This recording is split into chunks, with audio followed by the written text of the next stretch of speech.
الحمد لله وكفى وسلام على عباده الذين اصطفى أما بعد فقد قال رسول الله صلى الله عليه وسلم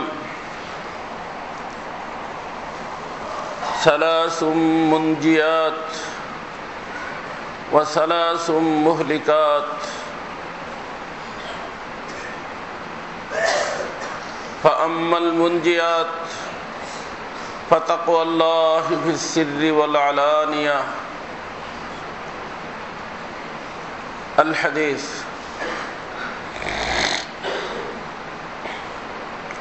محترم ভাই দোস্ত, আমরা যারা এখানে আছি আলহামদুলিল্লাহ সকলেই মুসলমান। আর মুসলমানদের জীবন, আসল জীবন মৃত্যুর পরে।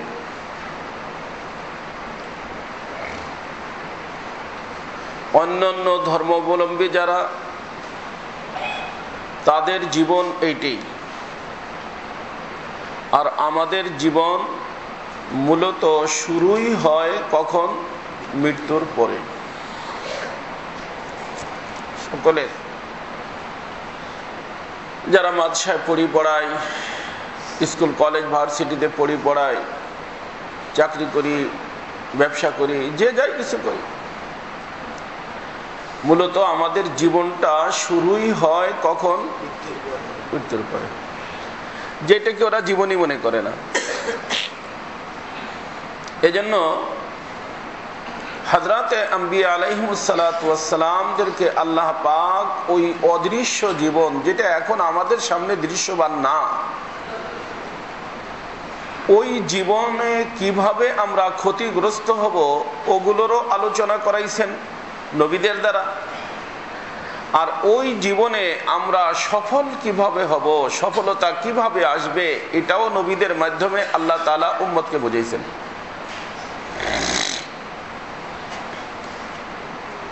এজন্য আপনারা যদি নবীদের জীবনী দেখেন তাহলে দেখবেন যে ওনাদের সাবজেক্ট, ওনাদের আলোচ্য বিষয় ছিল মৃত্যুর পরের জীবন। কোনো একটা মানুষকে দুনিয়াবি কোনো ব্যাপারে পরিশান দেখছেন, আল্লাহ রাসূল সাল্লাল্লাহু আলাইহি ওয়াসাল্লাম সাথে সাথে বলছেন, আরে ভাই, এটা তো পরিশানির কোনো ব্যাপার না, আমি তো মনে করছি তোমার আখিরাতের দিকটাই ক্ষতি হয়ে গেছে। তার অর্থ দুনিয়ার ক্ষতি কোনো ক্ষতি না। আবার আল্লাহ রাসূলের নিকটে দুনিয়াবি কোনো বিষয় নিয়ে আসছে, লাভের বিষয়, যেইটা করলে এই হবে, আল্লাহ রাসূল বলছে, আরে ভাই, এটা কি জিনিস? এই লাভ যদি তোমার হয় তো কয়দিন বলো? যে কোনো মুহূর্তে তোমার লাভের জিনিস অথবা তুমি খতম হয়ে যাইতে পারো। এইটাকে টার্গেট বানাইয়া, এইটাকে জীবনের উদ্দেশ্য বানাইয়া তুমি তোমার এই মূল্যবান সময়কে নষ্ট করবা?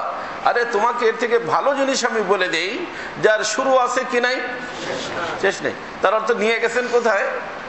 আখিরাতে। এইভাবে পুরো কোরআন হাদিসের ভিতর আপনারা পাবেন। তার অর্থ হলো যে হযরতে সাহাবায়ে কেরামদেরকে আল্লাহ রাসূল তরবিয়তটাই এইভাবে করছেন যে দুনিয়ার লাভ কোনো লাভ না, আর দুনিয়ার ক্ষতি কোনো ক্ষতি না। এ ছিল নবীদের তরবিয়ত। অর্থাৎ দুনিয়ার পদ কোনো পদ না। কথা বলেননি? দুনিয়ার পদ পেলাম তো কি হলো? আসল হলো আখিরাত। আল্লাহ, সমস্ত নবীদের সবক একটাই ভাই। তো এই মুহূর্তে আমি যে আপনাদের সামনে এক হাদিস শরীফ পেশ করলাম, এই হাদিস শরীফের ভিতর আল্লাহ রাসূল সাল্লাল্লাহু আলাইহি ওয়াসাল্লাম বলেন, সালাসু মুনজিয়াত ওয়া সালাসু মুহলিকাত। আমার উম্মতেরা লক্ষ্য করে শোনো, তিনটা কাজ যদি তুমি করতে পারো, তিনটা গুণে যদি তুমি গুণী হইতে পারো, তাহলে এই 3 গুণ তোমাকে জাহান্নামের থেকে নাজাত দিয়ে দিবে। আর যে কোনো ব্যক্তি জাহান্নাম থেকে নাজাত পাবে, আল্লাহ তাআলার মেহেরবানি, সে জান্নাতে যাবে। কোথায় যাবে? তো মুনজিয়াতের অর্থ এই যে তুমি জাহান্নাম থেকে নাজাত পাইয়া জান্নাতে যাওয়ার পারমিশন তোমার জন্য হয়ে যাবে। আর কোন ব্যক্তির জাহান্নাম থেকে নাজাত হইয়া জান্নাতে যাওয়ার পারমিশন যদি হয়ে যায়, আল্লাহ বলেন ফাকাদ ফাযা ফাওজান আযীমা, তাহলে বড় সফলতা সে পেয়ে গেল।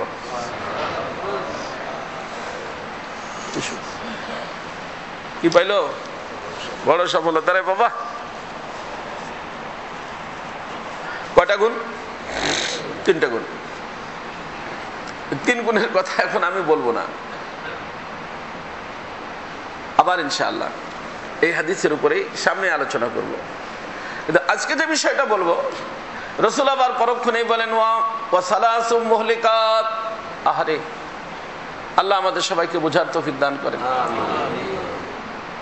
3টা হলো আমাদেরকে নাজাত দিয়ে দিবে। তার অর্থ আপনার এবং আমার জীবনের মধ্যে সফলতা নিয়ে আসবে। কোন জীবনে? আখিরাতে। তাহলে এখানে, আরে ভাই, যার জীবন আখিরাতে সফল হবে তার জীবন দুনিয়াও সফল হবে।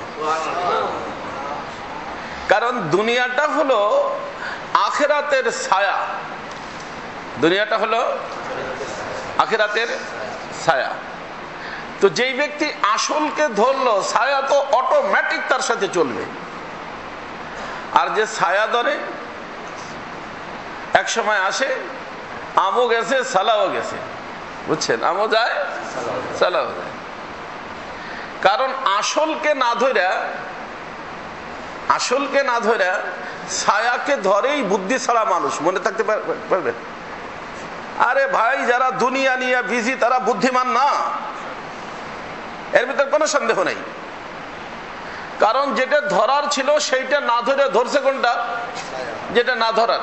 এটা কি বুদ্ধিমানের পরিচয় হলো? হ্যাঁ, আগের জামানায় দেখছেন না, বড় বড় বোতল ছিল, শিশি, তাতে মানুষ তেল কিনতে যাইতো, ওটা লয়ে যাইতো হাটে বাজারে। ওই শিশিগুলো এখন আবার মানুষের লয়ে গেছে, তার ভিতরে একটা বলের মতো থাকতো, ওইটা নাকি অনেক দামি। গ্রামগঞ্জের থেকে কুড়াই কাড়াইয়া মানুষ নিয়ে কোথায় বিক্রি করে দিয়েছে আল্লাহ পাক জানে। সেগুলো নাবিওয়ালা বোতল, নিচের দিক থেকে আবার উপরের দিকে কি উঠতো, ওই বোতল অনেক হেভি, মজবুত। তো এক আল্লাহর বান্দা বুদ্ধি ছাড়া তেলের দোকানে গেছে তেল কিনতে। তো তেলের দোকান তো আর মানুষ ভরে তো আর কিনতো না, যেটু কিনতো তেলের দোকানদার আবার একটু ফাও দিত, মাইপে দেওয়ার পরে আবার একটু দিত কি ফাও। তো যতটুক কিনছে অটটুকুর বোতল গেছে ভরে। এখন ওই লোক বলছে আমার ফাউটুক দিবেন না? দিব তো, জায়গা কই বেটা, তুই যতটুকু নিছ ততটুকু তোর বোতল কি হয়ে গেছে, ভরে গেছে। কেন আমার ফাউটুক দিতে হবে? সবাই দেন, আপনি আমার দিবেন না? দিব, কিন্তু দিব কোথায়? জায়গা তো নেই। জায়গা আছে কোথায়? যে নিচে, উপরের দিকে খালি না, লও তুমি। তো ফিলি করছে কি নেওয়ার জন্য? তার আসলটা আছে, আসল পড়ে গেছে, লইছে ফাউটুক। এখন আবার শিশির রশি ধরছে, গলায় রশি, এখন কি চলে গেছে? আসলও গেছে, ফাও গেছে। বুদ্ধিমান, বুদ্ধিমান না? আরে কঠিন ধরনের বুদ্ধি ছাড়া। তো যারা আসলকে না ধরে ফাউটার পিছনে, ছায়ার পিছনে দৌড়ায়, বাস চোখ বুজার সাথে সাথে আসল তো নাই আর ফাও নাই। আগে কারো ছিল, একজনের 10 কোটি টাকা মনে করেন ব্যাংকে আছে, প্রত্যেক দিন লেনদেন হচ্ছে 5 লাখ 10 লাখ 20 লাখ, চেক দিচ্ছে, পাস হয়ে যাচ্ছে। কিন্তু যদি জানটা বের হয়ে যায় আর যদি তার টিপসই লইয়াও যায়, ব্যাংকওয়ালারা টাকা দিব? হ্যাঁ, যে নিয়ে যাবে তারে ধরে ওখানে বাইন্ধে রেখে দিবে। বেটা, যার চেক সে তো মরে গেছে। ব্যাংকে টাকা আছে। অনেক সময় যে মানুষ দেখবেন আমাদের সমাজে বলে যে তার নিজ বাড়িতে জানাজা, নিজ বাড়িতে বিয়েও হয়, আবার নিজ বাড়িতে কি হয়, জানাজা। আরে ভাই, নিজ বাড়িতে বিয়ে তো হয়, নিজ বাড়িতে জানাজা হয় না। নিজ বাড়িতে কি হয় না? কারণ ওই যে মরার পরে বাড়িটা নিজ বাড়ি, হ্যাঁ, ওরা তো তার যারা ওয়ারিশ আছে তাদের বাড়ি। কখনো নিজ বাড়িতে জানাজা হয় না, মনে রাখবেন। শরীয়তের দৃষ্টিতে এটা নিজ বাড়ি। হুজুররা কি বলেন? হ্যাঁ, ওরা কার বাড়ি? ওয়ারিশদের বাড়ি। তো তার নিজ বাড়িতে জানাজা মানে ঠিক আছে, সে বানাইছে, জমি সে কিনছে, পুরো হাওয়ালি তার ছিল না আছে? হ্যাঁ, এখন নাই। অর্থাৎ নিজ বাড়িতে জানাজা ঠিক না। এই জন্য জানাজা যেখানে জানাজার স্থান সেখানে নিয়ে যাওয়া উচিত। নিজ বাড়িতে কি হবে? নিজ বাড়ি তো নাই, নিজ বাড়ি নাই। আল্লাহ, তো আমার দোস্ত, যে কোনো মুহূর্তে যে জিনিস নাই হয়ে যাইতে পারে সেটাকে নিজের মনে করা বুদ্ধি ছাড়ানো তো আর কি।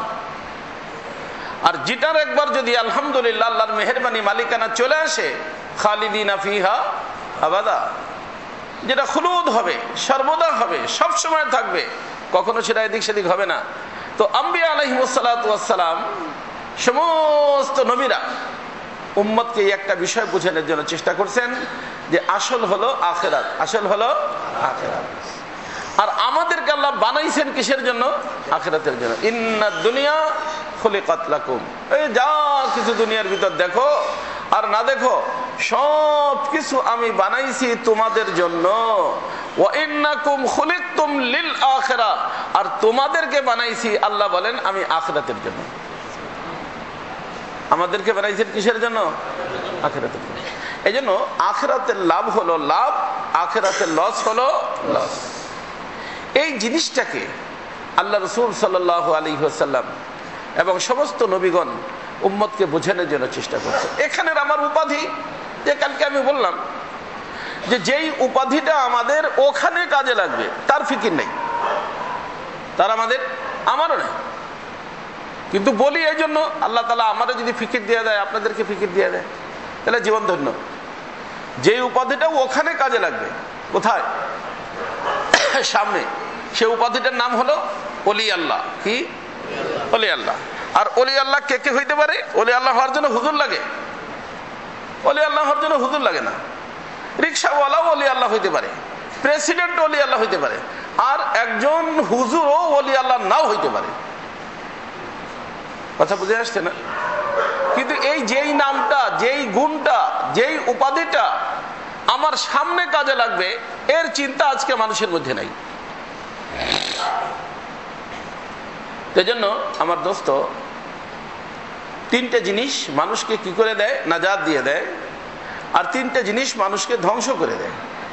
এই ধ্বংসের যে তিনটা, তাও সবটা বলবো না, একটা বলবো। সেই একটা বলার জন্য শুধু একটু বললাম, ইনশাআল্লাহ বাকিগুলো সামনে কখন আলোচনা করব। রাসূল বলেন ওয়া সালাসুন মুহলিকাত, তিনটে জিনিস মানুষকে হালাক করে ফেলায়। কি করে? হালাক মানে ধ্বংস, ধ্বংস করে দেয়। কয়টা জিনিস ভাই?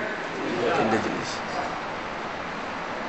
নম্বর 1, হাওয়া মুত্তাবা, শুহুম মুতা, দুইটা। আর 3 নম্বর হলো আল্লাহ রাসূল বলেন ইজাবুল মারই বিনাফসিহি। এই যে ইজাবুল মারই বিনাফসিহি বলেন ওয়াহিয়া আশাদ্দুহুন, তার অর্থ হলো যেই 3 জিনিসে মানুষকে ধ্বংস করে দেয়, ওই 3 জিনিসের মধ্যে সবচেয়ে কঠিন যেটা, সেটা হলো শেষেরটা। সে কি জিনিস? এই যে আমাদের যে সাবজেক্ট, আমরা জানিয়া পুরা বাংলাদেশ না শুধু বিশ্বের ভিতরে আলোচনা আহলে হক উলামায়ে কেরাম করেন, সেটা হলো রোগ। কিসের আলোচনা? রোগের আলোচনা। কিন্তু রোগটা দেহের রোগ না, বরং কিসের রোগ? মানুষের রোগ। আমি রুহের রোগ বলি না, আমি বলি মানুষের রোগ। একটা হলো মানুষের দেহের রোগ। এই দেহ নিয়ে যারা লেখাপড়া করে তারা এর অভিজ্ঞতা সম্পূর্ণ। আমাদের লেখাপড়াই দেহ নিয়ে না, দেহ নিয়ে আমরা পড়ি না, এই জন্য দেহ সম্পর্কে জানি না। আমাদের দেহেও কোনো রোগ হলে দেহ সম্পর্কে যারা অভিজ্ঞতা সম্পন্ন, আলহামদুলিল্লাহ তাদের নিকট যাই, তারা যা বলে, তারা যা প্রেসক্রিপশন করে, তারা যা ঔষধ দেয়, ওগুলো খাই। আল্লাহর মেহেরবানি, আল্লাহ পাক মেহেরবানি করেন, দেহের দিক দিয়ে সুস্থ থাকি। কিন্তু আম্বিয়া আলাইহিমুসসালাতু ওয়াসসালামদেরকে আল্লাহ পাক পাঠাইছেন দেহের ডাক্তার বানাইয়া না, বরং মানুষের ডাক্তার বানাইয়া। এটা মানুষ না, এটা মানুষের দেহ। কার দেহ? না মানুষ, এই ভুল। এটা কি? মানুষ। এই দেহ রোগী হইলে সেই ব্যক্তি হালাক হয়ে যাবে, আল্লাহ কিন্তু এটা বলেন না, আল্লাহ রসুল বলেননি। আরে ঘুমাইতেছো ভাই? হ্যাঁ মোল্লা, ঘুমাইও না। কথা বুঝে আসছে না? এই দেহটা রোগী হইলে ওই লোকটা ধ্বংস হয়ে যাবে। তিনটা এখানে রসুল বলছেন, এই তিনটার কোনটার সম্পর্ক মানুষের দেহের সাথে না, বরং তিনটার সম্পর্ক হলো মানুষের সাথে। তার সাথে? আর মানুষকে কিসের নাম? রুহের নাম। মানুষ হলো কিসের নাম? রুহের নাম। এটা তো মানুষের দেহ। এই দেহ সুস্থ, এই দেহ রোগে আক্রান্ত, এটা নবীদের সাবজেক্টই না, সাবজেক্ট না। এই জিনিসটা হযরতে আম্বিয়া আলাইহিমুসসালাতু ওয়াসসালামের যারা ওয়ারিসিন তাদেরও সাবজেক্ট না। এজন্য আমাদের মাসিহুল্লাহ খান জালাবাদী রহমাতুল্লাহ আলাইহি, ওনার মালফুজ হলো, যে সমস্ত উলামায়ে হাক্কানি, উলামায়ে রাব্বানি সাবজেক্ট বানায় দেহকে, সাবজেক্ট বানায় কি? তারা অন্য অন্য ডাক্তারের মতো। এটা তাকে বলা যাবে না সে সাহেবে নিসবত ওলি আল্লাহ। দেহ সাবজেক্ট কেন বানাবে? কোন নবীরা দেহ সাবজেক্ট বানাবে? তার সাবজেক্টও থাকবে মানুষটা কিভাবে কি করা যায়, সুস্থ করা যায়। কারণ মানুষটা, মনে রাখবেন, একেবারে দিলের কান্দে মনে রাখবেন, মানুষটা যদি সুস্থ মানুষ হয় তাহলে ওই ব্যক্তি আল্লাহর বন্ধুত্বের মাকাম পাইয়া ফেরেশতার থেকে ঊর্ধ্বের হয়। আর মানুষটা যদি অসুস্থ হয়ে যায়, দেহ না, কত বুজুর্গ পাবে না রে পুরো জীবন অসুস্থ ছিলেন, হ্যাঁ, কিন্তু বেলায়েতের এত ঊর্ধ্বের মাকাম, যা বলতেন তাই হয়ে যেত। ইন্না মিনাল ইবাদি লাউ আকসামা আলাল্লাহি লা বাররাহু। এত ঊর্ধ্বের মাকাম তাদের নিকটে যে যা বলতেন আল্লাহ বলতেন ওকে, তুমি বলছো, হয়ে যেত। আল্লাহ, এজন্য আমার দোস্ত, আম্বিয়া আলাইহিমুসসালাতু ওয়াসসালামের সাবজেক্টই হলো মানুষ,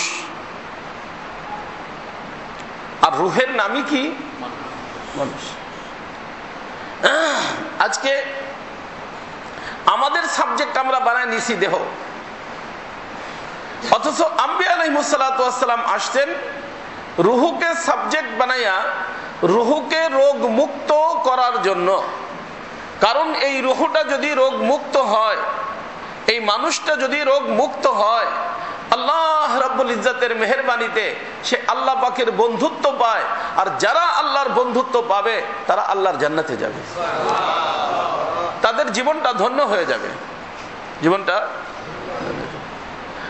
বাড়ি গাড়ি এই সে তো ছায়া রে বাবা, ছায়া তো পড়ে থাকবে এখানে, আসল গেছে, ছায়াও গেছে, সব শেষ। তো ওই যে আমাদের যে আলোচ্য বিষয় সেটা হলো রুহানি রোগ। কি রোগ? মানুষের কি কি রোগ হয়। তো আমি আপনাদেরকে বলছি যে প্রায় এই রোগের উৎসই হলো কয়টা? দুইটা। কয়টা? দুই কারণে রোগ হয়। একটা কারণের নাম হলো নফস, আর একটা কারণের নাম হলো শয়তান। নফসের কারণে যে রোগটা হয় সেই রোগের নাম নফসানি রোগ, আর শয়তানের কারণে যে রোগটা হয় সেই রোগের নাম শয়তানি রোগ। আর এই দোনোটা রোগ দেহের না, বরং মানুষের। আর মানুষের রোগের, তো সেই রোগের ভিতর থেকে একটা রোগ, যেমনি ভাবে মানুষ সুস্থ কি একদিনে হয়ে যায়, সুস্থতা ধীর গতিতে তাদরিজি বাড়ে, এরকম রোগও ধীর গতিতে বাড়ে। তো ওই যে রোহানি যে রোগগুলো হয়, মানুষের যে রোগগুলো হয়, এই রোগগুলোর ভিতরে সবচেয়ে কঠিন রোগ যেটা, সবচেয়ে কঠিন রোগ যেটা, ওটার নাম হলো কিবির। কি নাম? আরবিতে বলে কিবির বা তাকাব্বুর, বাংলায় বলে অহংকার। বাংলায় কি বলে? অহংকার। নাম শুনছেন না? অহংকার। তার অর্থ কি? যে নিজেকে অন্যের থেকে বড় মনে করা। তার অর্থ অন্যকে ছোট মনে করে নিজেকে কি মনে করা? বড় মনে করা। অন্যের গুণ না দেখা নিজের গুণ দেখা। তো নিজের যখন গুণ দেখবে, অন্যের তখন দোষ দেখবে। যেমন মনে করেন এই রোগটা শুরুই হয়েছে ইবলিসকে দিয়া। এই জন্য বলছি রোগের উৎস দুইটা। শুরু হয়েছে কারে দিয়া? ইবলিসের পরিচয় আছে না? শয়তান, সে আমাদের শত্রু। আল্লাহ বলছেন ইন্না শাইতানা লিল ইনসানি আদুব্বুম মুবিন। আল্লাহ বলছেন একেবারে প্রকাশ্য শত্রু। অতএব যেটা প্রকাশ্য শত্রু চিনা তো দরকারে বাবা। শত্রুর নাম মিস্টার ইবলিস। এ শত্রু না বন্ধু? শত্রু। আল্লাহ বলছেন শত্রু। তো এই শত্রু যে ইবলিস, সর্বপ্রথম এই রোগে রোগী হয়েছে। এই জন্য ফার্সিতে দেখবেন একটা শের আছে, তাকাব্বুর আজাজিলেরা খার কর বসন্দান লানত গ্রেফতার কর। এই তাকাব্বুর আজাজিল সপ্তম আসমানে যাওয়ার পরে তার নাম ছিল আজাজিল। যে আজাজিলকে এই অহংকার কি করে দিছে? শেষ করে দিছে, খার কর, বেইজ্জত করে দিছে। তার কারণ হলো যে ব্যক্তি আল্লাহর দৃষ্টিতে ইজ্জত পায় না, সে কারো নিকটেই ইজ্জত পায় না। তো আল্লাহর নিকটে ইজ্জত খতম হয়ে যায় কোনো ব্যক্তির কিসের কারণে? অহংকারের কারণে। তো সে অহংকারী হওয়ার কারণে আল্লাহর দৃষ্টির থেকে পড়ে গেছে, কায়নাতের সকলের দৃষ্টিতে এমন পড়া পড়ছে যে আজও পর্যন্ত এত মহান ব্যক্তি কত কিছু জানে, কিন্তু তারপরেও কোনো কাফেরও তার ছেলের নামটা আজাজিল রাখছে বা মিস্টার ইবলিস রাখছে। আপনারা বোধহয় শুনেন নেই, শুনছেন? কত বড় ফাজিল, নামও রাখে না কেউ। কথা বুঝছেন? অথচ বহুত বড় আলেম, বহুত বড় আলেম, অনেক বড় আবেদ। আর আজাজিল আল্লাহ নিজে নাম রাখছেন প্রমোশন দিয়া। প্রমোশন হলে নাম চেঞ্জ হয় না? হ্যাঁ, নাম চেঞ্জ হয়। তো নাম চেঞ্জ হয়েছে। আজীব ব্যাপার আমার দোস্ত। তো তাকাব্বুর আজাজিল রাখার কাট, আর কি করছে? বাজানদানে লানত গ্রেফতার কাট। তার গলায় লানতের তৌক। কিসের তৌক? লানতের তৌক আল্লাহ তাআলা পরায় দিয়েছেন। যে কোনো ব্যক্তি ইবলিসের উপরে কি পাঠায়? লানত পাঠায় না রহমত পাঠায়? আল্লাহ তুমি ইবলিসে মেহরবানি করে রহম করে দিও, বলে কেউ? আরে বদমাশ, শয়তানটা আসছে, জলদি করে এখান থেকে চল।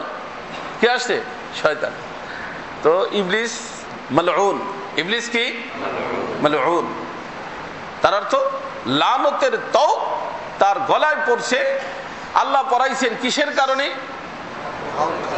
অহংকারের কারণে। তো এই যে অহংকার যে জিনিসটা, সুফিয়াদের পরিভাষায়, সুফিয়াদের নিকটে একজন মানুষের সবচেয়ে কঠিন রোগ যেটা হইতে পারে মানুষের, সেই রোগের নাম হলো অহংকার। তো আমি বলছি সুস্থতা যেমনি ভাবে রোগও কিন্তু আস্তে আস্তে হয়। দেখা গেল আজকে একটু ঠান্ডা লাগছে, আপনার সর্দি কাশি, এই সর্দি কাশিটাই কিন্তু যদি আপনি এদিকে খেয়াল না করেন, এটা একদিন কি হয়ে যায়, নিউমোনিয়া হয়ে গেছে, আরে 14টা ইনজেকশন লাগাইতে হবে। তো রোগ যেরকম ধীর গতিতে আগে বাড়ে, সুস্থতাও ধীর গতিতে আগে বাড়ে। একদম সুস্থ হয় না, একদম রোগীও হয় না। তো এই যেই রোগের কথা আমি এই মুহূর্তে আপনাদের খেদমতে পেশ করতে চাচ্ছি, সেই রোগটা হলো অহংকারের শুরু। অহংকারের শুরু। এই রোগটাই যদি কোনো ব্যক্তিকে ধরে, আর বাবারে সত্য কথা কি, সবাইরে ধরে। কেউ রে ধরে মানে কি, সবাইরে। কারণ মানুষ যখন অহংকারী হয়ে যায় তখন সব লোকে বুঝতে পারে, কিন্তু এই শুরু জীবাণু কেবল ঢুকছে, এ সময় সবাই বুঝতে পারে না। অথচ জীবাণু ঢুকছে কিসের, যেই জিনিসের লানতের ত্বক গলায় পরাই দিবে সেই জিনিসের শুরু, সেই জিনিসের শুরু। কত কঠিন চিন্তা করেন। এই জন্য আল্লাহ রসুল সাল্লাল্লাহু আলাইহি ওয়াসাল্লাম বলছেন যে 3 জিনিস যে মানুষকে ধ্বংস করে দেয়, তার ভিতর থেকে যেই রোগটার কথা রসুল এই হাদিস শরীফের ভিতর বলছেন, আল্লাহ রসুল বলেন ওয়াহিয়া আসাদ্দু হুন্না, এই ধ্বংসাত্মক জিনিসের ভিতরে সবচেয়ে আসাদ মানে সবচেয়ে কঠিন, সবচেয়ে কঠিন। এজন্য অন্য এক হাদিস শরীফের ভিতরে আসতে আল্লাহ রসুল সাল্লাল্লাহু আলাইহি ওয়াসাল্লাম বলেন যে এই রোগটা মানুষের মধ্যে ঢুকেও আগে আর বেরো হয় পরে। ঢুকে আগে আর বের হয় পরে। কিন্তু এটা বের হয়ে গেলে আল্লাহ পাকের মেহেরবানি, সেই ব্যক্তি পিওর আল্লাহ তাআলার বন্ধু হয়ে যায়, সে নাজাত পেয়ে যায়। সেই রোগটার নাম হলো, রসুল বলেন ইজাবুল মারই বিনাফসিহি। বাংলায় যে আত্মগরিমা বলেন আপনারা, এটাকে উর্দুতে বলে বা ফার্সি বলা যেতে পারে খুদ পছন্দি। খুদ পছন্দি, নিজেকে ভালো মনে করা, নিজেকে কি মনে করা। এই আমি এই জন্য আলোচনা করতেছি, গতকাল আল্লাহর বান্দা আসতে হযরত 2 রাকাত নামাজ পড়লেও খালি মনে চায় যে আমি আসলে বিরাট কিছু হয়ে গেছি, আমার নিকটে মনে হয় যে আমি ভালো। তো নেকির কাজ করে ভালো লাগা, একটা হলো ভালো লাগা, নেকির কাজ করে ভালো লাগা, আর গুনার কাজ করে খারাপ লাগা। আল্লাহ রসুল বলছেন যে এটা তোমার ইমানের লক্ষণ, এলে সুস্থ মানুষ। আচ্ছা, মিষ্টি জিনিস মিষ্টি লাগা আর তিতে জিনিস তিতে লাগা, এটা সুস্থ না অসুস্থ? আমি তো ওদেরকে বললাম, ওকে গতকাল বললাম, এই যে বর্তমানে দেখো ডাক্তাররা টেস্টার সবার সাথে দিয়ে দিছে, যদি নাকে গন্ধ না পাও, খাওয়া দাওয়ার স্বাদ না থাকে, তাহলে জলদি করে ডাক্তার নিকট টেস্ট করাও, বলে না? কেন? নাকে গন্ধ আসাটার জন্যই তো নাক দিছে, গন্ধ আসতেছে না। আবার খাওয়ার মজার টেস্ট আল্লাহ তাআলা জবানে দিছে, তাই না? তো স্বাদ লাগতেছে না, তার অর্থ তুমি নরমাল না, তুমি কি না নরমাল, অ্যাবনরমাল হয়ে গেছে। সাথে সাথে টেস্ট করাও ভাই, পরীক্ষা করো, কথা বুঝছেন? তো যদি কোনো ব্যক্তির ভালো কাজ করলে ভালো লাগে, গুনার কাজ হয়ে গেলে খারাপ লাগে, আল্লাহ রসুল বলেন যে এইটাই তো তোমার ইমানের পরিচয়। কিসের পরিচয়? মানে তুমি সুস্থ। কিন্তু এখানে সমস্যা আর একটা আছে। সে সমস্যাটা হলো, এই ভালো কাজ করলে ভালো লাগা তো ভালো কথা, কিন্তু এই ভালো কাজটার কারণে নিজেকে বড় মনে করা। কি মনে করা? ভালো লাগা আর নিজেকে কি মনে করা, এই দুইটার ভিতর পার্থক্য আছে। যখনই তুমি ভালো কাজটার কারণে নিজেকে বড় মনে করার প্রবণতা আসবে, সাথে সাথে ডাক্তারের নিকট দৌড় দিতে হবে, যে ডাক্তার সাহেব এই ঘটনা, আজকে আমি তাহাজ্জুদ পড়ছি, তা আমার নিকট মনে হইতেছিল যে এলাকার বাইজিদ বুস্তামি আমি, আজকে আমার বয়ানটা একটু ভালো হয়ে গেছে, অনেকজনে ফোন করছে, তা আমার মনে হচ্ছে যে আমি অনেক বড় মুকাররির, খতিবুল ইসলাম, আরো কত কিছু। উপাধি। তো বুঝতে হবে যে যেই জিনিসে ইবলিসকে ধ্বংস করে দিয়েছিল সেই জিনিসের প্রারম্ভিক অবস্থা, প্রথম অবস্থা তোমার শুরু হয়ে গেছে। সাথে সাথে একটু দান করার তৌফিক হয়েছে, একটু মাদ্রাসা বানানোর তৌফিক হয়েছে, একটু মসজিদের খেদমত করার তৌফিক হয়েছে। বুঝে আসছে না? তৌফিক হয়েছে এটুক যদি মনে থাকে তাহলে কোনো সমস্যা নেই, তো ভালো জিনিস। আর এইটাই মনে করা দরকার। আর একটা হলো করছি, এই যে করছি, এইটা হলো ধ্বংসাত্মক জিনিস। কথা বুঝে আসছে না? এই জন্য আমার পীর ও মুর্শিদ কুতুবুল আলম আরিফুল্লাহ হযরত মাওলানা শাহ হাকিম আখতার সাহেব নব্বরাল্লাহু মারকাদাহু বলতেন যে যখনই কোনো নেকির কাজ তোমার থেকে হয়, এই নেকির কাজটাকে আতায়ে রব্বানি সমঝো। এটা কি? আতায়ে রব্বানি। এই যে তোমার থেকে যে কাজটা হয়েছে, করো নাই, তাবিরের পার্থক্য। কি বলবো? যে আমার আল্লাহ এই ভালো কাজে আমাকে ব্যবহার করছেন, আলহামদুলিল্লাহ, সমস্যা শেষ। আর যদি বলি এই ভালো কাজটা আমি করছি, তাহলে বুঝতে হবে যে মিস্টার ইবলিস যেই রোগে রোগী, সেই রোগের রোগ শুরু হয়ে গেছে। কথা কি বুঝছেন? একটা হলো আল্লাহর মেহেরবানিতে হওয়া। তাই জন্য আমার হযরত বলতেন ইয়ে আতায়ে রব্বানি সমঝো, এটা আতায়ে রব্বানি, আল্লাহর মেহেরবানি। और अगर कोई गुनाह का काम हो जाए तो उसको खताए नफसानी समझो, যে এটা আমার নফস এবং শয়তানের কারণে হয়ে গেছে। ওই যে ওখানে হযরতে মুসা নবীনা আলাইহিস সালাতু ওয়াস সালামের খাদেম সাহেব মাছ খাওয়াইতে বলছে, মাছ দিতে বলছে। উনি কয় যে হুজুর, ঘটনা তো ঘটে গেছে। বলে কি? ওই যে যেখানে আমরা শুয়েছিলাম না, আরাম করছি, সেইখানেই তো মাছ জিন্দা হইয়া দে নদীর ভিতর দৌড়, ভাজা মাছ। তখন বলে যে আরে বাবা, ওইটাই তো আসলে আমাদের মাকসাদ ছিল, এটা জায়গা তুই ফেলা আসতো। কিন্তু তখন উনি বলেন, উনি কি বলছে? ওমা আনসানিহু ইল্লা শাইতান। হযরত আমি ভুলছি ঠিক, কিন্তু আমারে ভুলে দিছে, ভুলি নেই। কারণ ভুলার তো ইচ্ছা ছিল না, ভুলার ইচ্ছা ছিল, ভুলার ইচ্ছা ছিল না, ভুলেই দিছে। কে দিছে? মিস্টার ইবলিসে ভুলেই দিছে। আব্বাই খান নাই, আব্বাকে ভুলাইয়া খাওয়াই দিছে।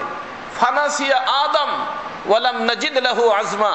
কোরআনে কারীমের ভিতরে আসছে আদম ভুলে গেছে। যদি স্মরণ থাকতো যে আমার আল্লাহ নিষেধ করছেন, তো হইতে পারে না। এজন্য আমাদের আকাবিরিনরা বলেন যে কোন মুমিন কসদান, ইচ্ছা করে, কোন মুত্তাকি ইচ্ছা করে, সগীরা হোক কবিরা হোক, কোন গুনার কাজ করতেই পারে না। সে করে কখন? যখন ভুলে যায়, যখন কি হয়ে যায়। আর ভুলে কে? মিস্টার ইবলিস, এ ভুলে যায়। তো আমার দোস্ত, আমার হযরত বলতেন ইয়ে খতায়ে নফসানি হে, খতায়ে শয়তানি, খতায়ে নফসানি। অতএব আপনাকে এবং আমাকে ভালো কাজের কারণে খুশি হওয়া আলহামদুলিল্লাহ ভালো জিনিস, কিন্তু খুশি হইয়া এইটা নিজের বাহুবলে হয়েছে, আমি করছি, আমি বড় মানুষ, আমি ভালো মানুষ, এই ধরনের মনের ভিতর আসা মাত্রই তারে কি করতে হবে? কার কাছে যাইতে হবে? ডাক্তারের নিকট যাইতে পারে বাবা। ডাক্তারের নিকট যায়, ডাক্তারকে বলতে হবে যে ডাক্তার সাহেব এই ঘটনা। আমি আপনাদেরকে শুনেছি, আমাদের দারুল উলুম দেওবন্দের মুহতামিম ছিলেন হাকিমুল ইসলাম কারি তৈয়ব সাহেব রহমতুল্লাহ আলাই। অল্প বয়সে দারুল উলুম দেওবন্দের মুহতামিম, মামুলি ব্যাপার। যেই দারুল উলুম দেওবন্দে সমস্ত আকাবিরিন বড় বড় মানুষ, তো মুহতামিম হলে তো দারুল ইহতিমামেই বসে, মুহতামিমের অফিস থাকে না, সেখানে বসতে হয়, বসতেন। একজন অনেক বড় মুহাদ্দিস শেখুল হাদিস, ওনার ছুটির দরকার ছিল। আমাদের বর্তমানের হুজুরদের মতো তো না যে সবাই নিজেকে বড় হুজুর মনে করে। মুহতামিম হয়েছে, কি হয়েছে? তো আমার সাগরেদ, ওর নিকটে যাবো আমি সিগনেচার নিতে। যাবে না, সিগনেচার লইয়া। যদি কানুনের দিকে যায়ও তো কি করবে? বেশির বেশি কি করবে ভাই? ওই কি করবে? কোন ছাত্র দিয়া পাঠায় দিবে, খাদেম দিয়ে পাঠায় দেবে, যা সিগনেচার লয়। আহারে, আমি এমন মানুষ দেখছি যে এগুলো করে না। আল্লাহ পাক আমাকে দেখার তৌফিক দিয়েছেন। এই রোগেই তো ঘোড়া মরলো, বর্তমানে ঘোড়া মরে এই রোগে। এই যে হযরতের নিকটে হযরত শাগরেদ, কিন্তু হযরত শাগরেদ ওনার নিকটে আসছে দস্তখত নিতে, সাথে সাথে মনের ভিতরে দস্তখত করে দিয়েছেন, দিলের ভিতর আসছে তৈয়ব তুমি দেখো কত বড় মানুষ, এত বড় মুহাদ্দিস, সে আসতে তোমার নিকটে কি সিগনেচার নিতে। এটা কি প্রকাশ পাইছে না মনের ভিতর আসছে? অদৃশ্য রোগ অদৃশ্য জায়গায় হয়, এই অদৃশ্য রোগ অদৃশ্য জায়গায় হয়। উপরে ফিটফাট, উপরে নষ্ট হয় না, রোগটা তো ভিতরে হয়, মানুষের রোগ। উনি চিন্তা করলেন যে ভাই এটা তো রোগ, আলহামদুলিল্লাহ রোগ ধরা খাওয়া এটা বহুত বড় নেয়ামত। উনি সাথে সাথে হযরতের দস্তখত করে দিয়া অফিসে তালা লাগাইয়া ওদের সুদা চলে গেছেন কোথায়? থানা ভবন, ডাক্তারের কাছে চলে গেছেন, যে ডাক্তারের শরণাপন্ন হয়ে ডাক্তার সাহেব এই ব্যাপার। উনি বলছেন ঠিক আছে থাকো, আল্লাহ ঠিক করে দিবেন। ঘটনা আমি আপনাদেরকে শুনেছি। দ্বিতীয় দিন রোগীর ঔষধ কি দিছে? দারুণ ঔষধ। এ বলে নাই যে অ্যান্টিবায়োটিক খাও, অ্যান্টিবায়োটিক দিছে, কিন্তু এই অ্যান্টিবায়োটিক অন্য অ্যান্টিবায়োটিক। উনি বলছেন যে অ্যান্টিবায়োটিক দিচ্ছি। সকালবেলা এই যে ফজরের নামাজের পরে যারা খানকায় আসে তারা অনেক মুবারক মানুষ, তো একটু কাজ করবা, তাদের স্যান্ডেল জুতা সুতা করে দিবা। দেখছেন কি কঠিন অ্যান্টিবায়োটিক? আরে অ্যান্টিবায়োটিক তো হয়, অনেক তিতা হয় অ্যান্টিবায়োটিক। একদিকে দাঁড়ালুম দেওবন্দের মোহতামিম, তারে কি বলছে? জুতা সুতা করতে। আমারও যদি বলতো আমার পীর, আমি চিন্তা করতাম পীরের অভাব আছে, পীরের অভাব আছে, সেই পীরের কাছে চলে যাবো। হায় হায়, মানুষ বর্তমানে বলতেই চায় না। অথচ আজ পর্যন্ত কোন লোহা, কোন অস্ত্র বা কোনো কিছু হয়ে গেছে, দামি জিনিস হয়েছে, পিটান পাটান খাওয়া ছাড়া আপনারা জানেন কোন স্বর্ণের টুকরা, স্বর্ণের বার, সেটা হার হইয়া কোন রানীর গলায়, কোন প্রেসিডেন্টের মেয়ের গলায় উঠছে, ইজ্জত পাইছে, সম্মান পাইছে, পিটান পাটান পানিতে ভিজান, আগুনে পোড়ান, এগুলা না খেয়ে হয়েছে, আপনারা জানেন। হ্যাঁ, এই বিদেশ থেকে তো স্বর্ণের কি আসে? বার আসে। ওইটা কি কোনো সময় গলায় লাগাইতে দেখছেন কাউরে? আরে ওইটারে গালাইয়া আগুনে পোড়ায়, পানিতে দেয়, আবার পিটান লাগায়।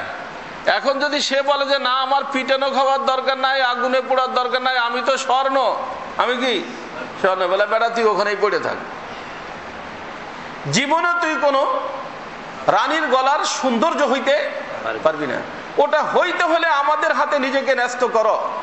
আমরা পিটান পাটান এই সেই সব কিছু করে পলিশ করে যখন দিব, আর কোন রানীর গলায় তুমি যাবা, তখন দুনিয়ার মানুষ দেখবে সুবহানাল্লাহ, এত সুন্দর ডিজাইনের একটা জিনিস বানাইছে রে, তাই না? এই সৌন্দর্য আসবে কিসের পরে? পিটান পাটান খাওয়ার পরে রে বাবা। আজকে এই মুরিদরা পিটান খাইতে রাজি না, অ্যান্টিবায়োটিক খাইতে রাজি না। কাজে হুজুর জিকির আজকার দিতে পারেন না, এগুলো কি বলেন আপনি? আরে জিকির আজকার দিতে পারি না মানে কি? এই যে জিকির আজকার হলো পলিশ, ওই যে পরে যে সৌন্দর্যটা টুক আসে, ওইটুক হলো জিকির আজকার। কথা বুঝছেন? ওইটুক হলো জিকির আজকার। ওর আগে অনেক মারহালা আছে না? হ্যাঁ, পলিশ প্রথম করে দেয়, ও পলিশ করার কি আছে?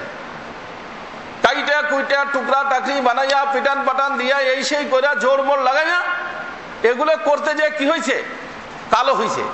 সেই কালোটাকে দূরীভূত করে উজালা আনার জন্য কি করতে হয়?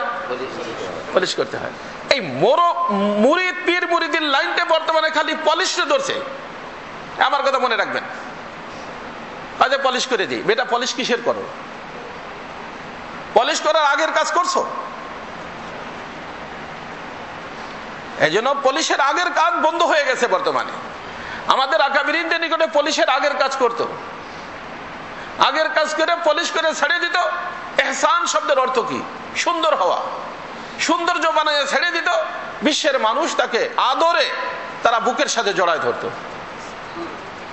কথা বুঝছেন? এই জন্য আমাদের আকাবিরিনদের তরজটাই হলো সবচেয়ে উত্তম তরজ। এটাকে বোঝার চেষ্টা করবেন। তো হযরত ওখানে জুতা সুতা করতে লাগাইছে। পুরো ঘটনা আপনারা জানেন, আমি বলবো না এখন। পানি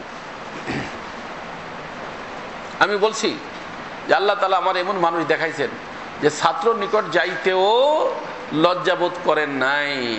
এটা তখন সম্ভব যখন নিজেকে কিছু মনে না করা হয়, তখন সম্ভব। আমার উস্তাদে মুহতারাম,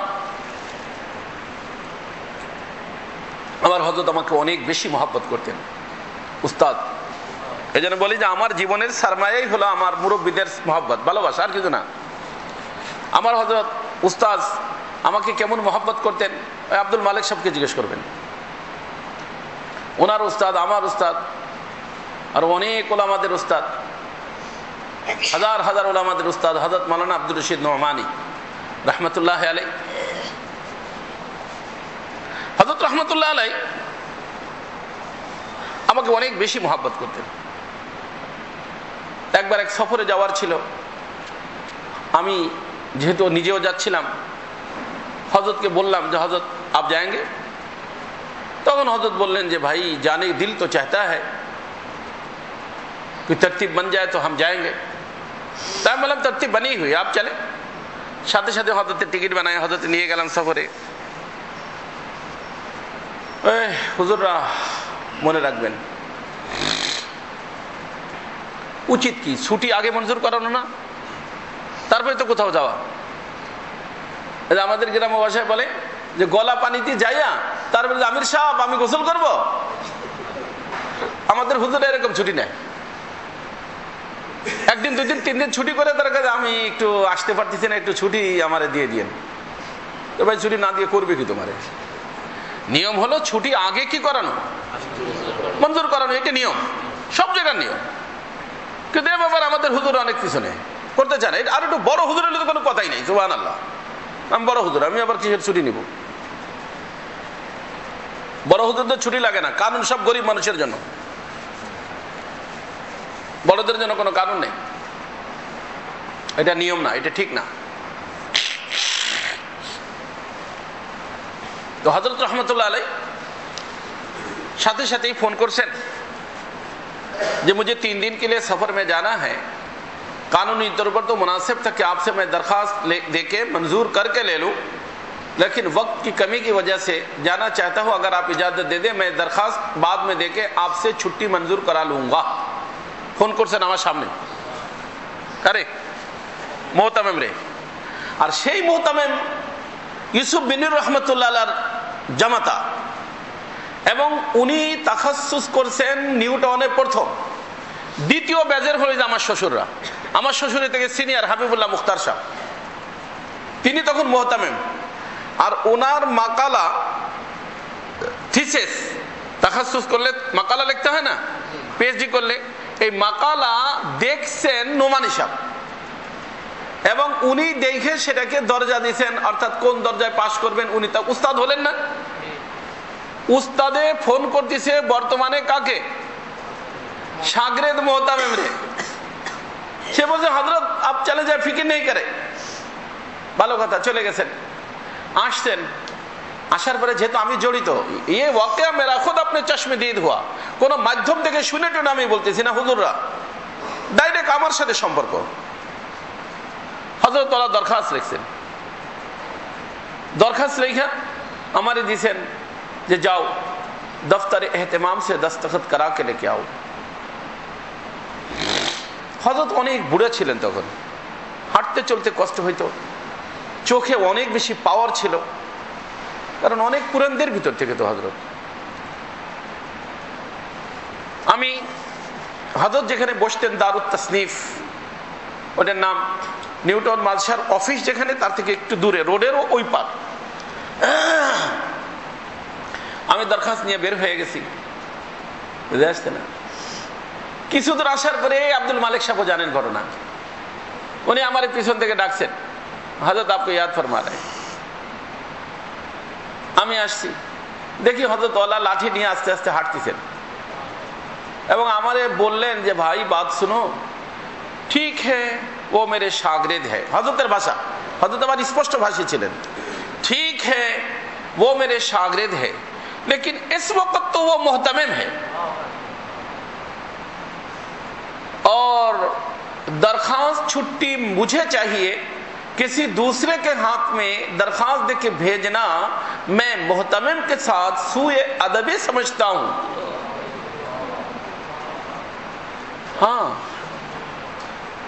সে সাগরেদ ঠিক আছে, কিন্তু এখন তো সে কি মোহতামিম, আমি তার অধীনে কাজ করি। অতএব আমি ছুটির দরখাস্ত কারো মাধ্যমে পাঠাই দিব, এটাকে বেয়াদবি মনে হইতেছে। আপ মুঝে সাথ লে চলো। তো হযরত আল্লাহ তাআলার মেহেরবানি, আমার এই কান্দের উপরে অনেক বুজুর্গদের হাত পড়ছে, বড় বড় আমার পীর মুর্শিদ হযরত আল্লাহ হারদই, এরকম অনেক বড় বড় বুজুর্গদের হাত। আলহামদুলিল্লাহ, এক হাতে ওনাদের লাঠি থাকতো, এক হাতে আলহামদুলিল্লাহ আমার কান্দা থাকতো। অনেক বুজুর্গের দিন, সেই সমস্ত দৃশ্যগুলো যখন মনে পড়ে আজীব লাগে। হযরতের হাত, হযরতকে আমি নিয়ে গেছি এহতেমামের অফিসে, যখন গেছি সাথে সাথে মোহতাম সাহেব দাঁড়ায় গেছেন। हजरत वाला कह हजरत तशरीफ रखे थे, एक काम से मैं आया हूँ, एक काम से मैं आया हूँ।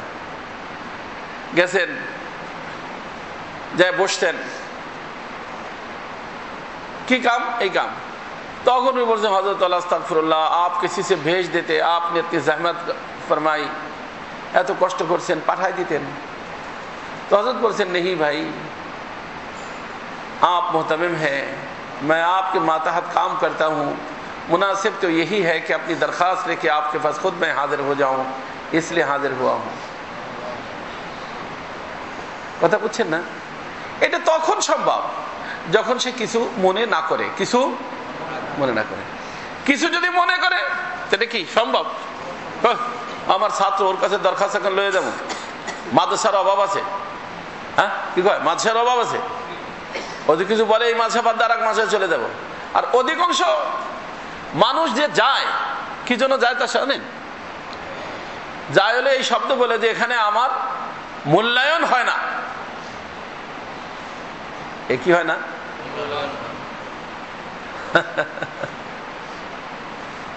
এজাবুল মারে বিনাফসিহি, মূল্যায়ন হয় না মানে তোমাকে আজাদানা চলতে দেয় না, স্বাধীন চলতে দেয় না, অথবা বেতন তুমি কম মনে করতেছো। পরশু আমি পড়তেছিলাম আমাদের হযরত মাওলানা ইউসুফ বিন নুরি রহমাতুল্লাহ আলাইহির কথা। হযরত রহমাতুল্লাহ বলছেন, हमारे अकाबरीन तनख्वाह कम करने के लिए दरखास्त दिया करते थे और आजकल असातिज़ा तनख्वाह बढ़ाने के लिए दरखास्त देते हैं। আগের বুজুর্গরা তনখা কি করার জন্য? আরে বিন রহমাতুল্লাহ মালফুজ আমার নিকটে আছে, এখনো আছে। তনখা কম করার জন্য কি দিতেন?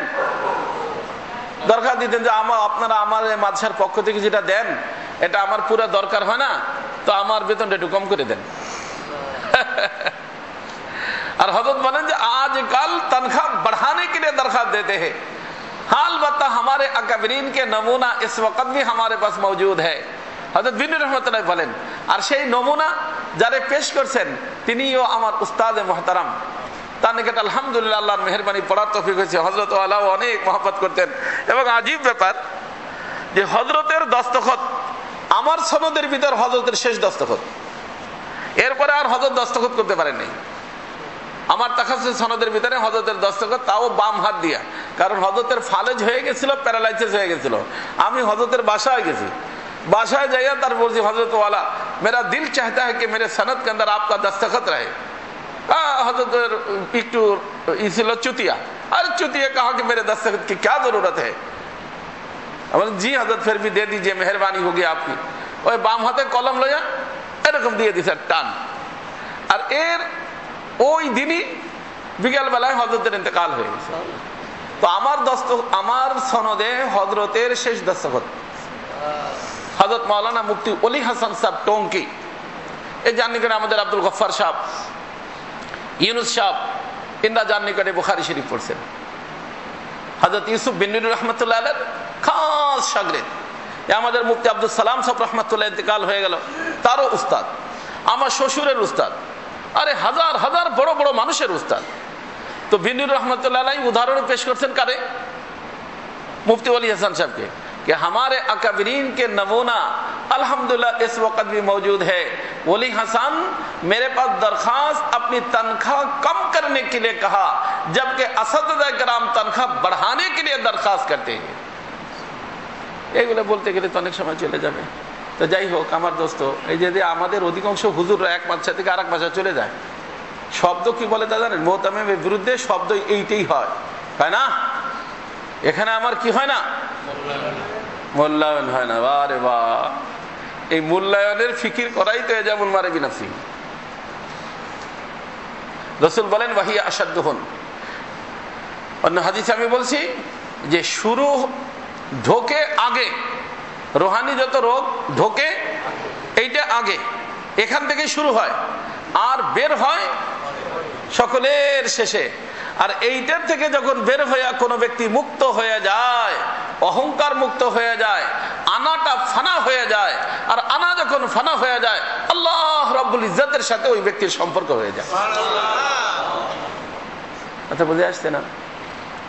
এই জন্য একটা হলো ভালো কাজ হওয়া, আর একটা হলো ভালো কাজ হওয়ার পরে নিজেকে ভালো মনে করা, দুটো পার্থক্য আছে। ভালো কাজ হইলে ভালো লাগা, ভালো লাগলো, দিলের ভিতর খুশি লাগলো, তো খুশিতে লাগবে। কিন্তু আর একটা হলো আনন্দ লাগলো, আর একটা হলো যে আমি গর্বিত হওয়া, এই তো তাহাজ্জুদ গুজার আমি, এই যে। তাহলে বুঝতে হবে কিসে ধরছে? শয়তানি রোগ শুরু হয়ে গেছে। সাথে সাথে সাথে সাথে কি করতে হবে? নিজের শায়েখের সাথে যোগাযোগ করতে পারে বাবা, হ্যাঁ হ্যাঁ, যোগাযোগ করে মোবাইলে হোক, আইসা হোক, হযরত আমার ভিতরে এই রোগটা শুরু হয়ে গেছে, এখন আমি কিভাবে বাঁচতে পারি? ইনশাআল্লাহ চিকিৎসা দিবেন মাশায়েখরা, সেই চিকিৎসার উপর আমল করলে আল্লাহর মেহেরবানি বাঁচার তৌফিক হয়ে যাবে। তাহলে এই জিনিসটাই আস্তে ধীরে তারে কি বানাই দিবে? অহংকারী বানাই দিবে। কি বানাই দিবে? আর অহংকার শেষ, অহংকারে কি করে দিবে? সব কিছুকে শেষ করে দেয়। আল্লাহ তাআলা আপনাকে আমাকে সকলকেই এই মুহলিকাত থেকে বাঁচার তৌফিক দান করেন। সুবহানাল্লাহি ওয়া বিহামদিহি, সুবহানাল্লাহিল আযীম।